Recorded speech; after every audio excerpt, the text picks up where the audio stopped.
Angela Merkel has slammed the EU for saying it allowed India's pharmaceutical industry to divert vaccines and tackle surging infections. Angela Merkel has said India has become too big of a pharmaceutical producer as major concerns rise in the bloc that they will not receive enough medicines as jabs are redirected in India to cope with rising infections. Speaking at a meeting of the European Commission on Wednesday, Merkel took aim at India as it is engulfed in a massive second wave of COVID. Despite India having exported an estimated 66 million doses to 94 countries as of the 22nd of April through the Serum Institute of India, according to India's Ministry of External Affairs, Merkel said she expected to honor its promises in delivering to the bloc.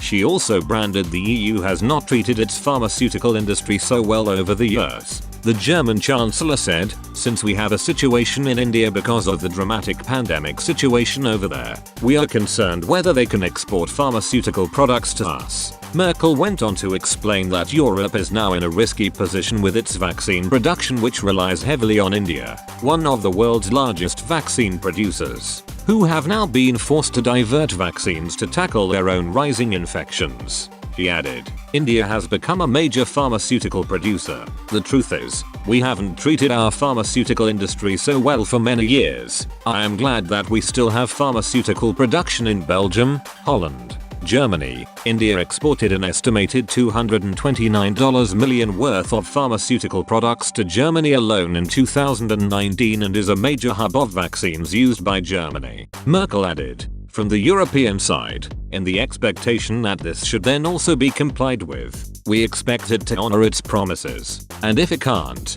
we will have to rethink." Merkel's comments come as India is gripped by a massive surge of COVID-19 infections. Government officials in India reported a staggering 314,835 new cases on Thursday, and crematoriums are burning bodies 24/7 in the open air, leaving cities across India filled with smoke as the nation struggles to control the rapid spread of infection. The massive wave of the virus is being driven by a more contagious variant, the India variant, which has a double mutation in the spike protein. Speaking earlier this week to the BBC Newsnight on Thursday, Dr. Bhavna Panja, chair of the medical committee at the Hindu Forum Britain, said, "When I visited India not long ago, I asked my family members and friends, why have you not taken your vaccine jab? They said there is no COVID." Dr. Panja also highlighted issues posed by deliberate disinformation campaigns in preventing health officials to fight the new wave. He said, "Similarly, there are so many wrong videos and information going around, which is a major aspect. Reports suggest a number of hospitals lack oxygen supplies for treating COVID patients, with at least 2 hospitals in the capital Delhi said they were running out of oxygen, while a number of people are said to have died while waiting for new supplies to arrive."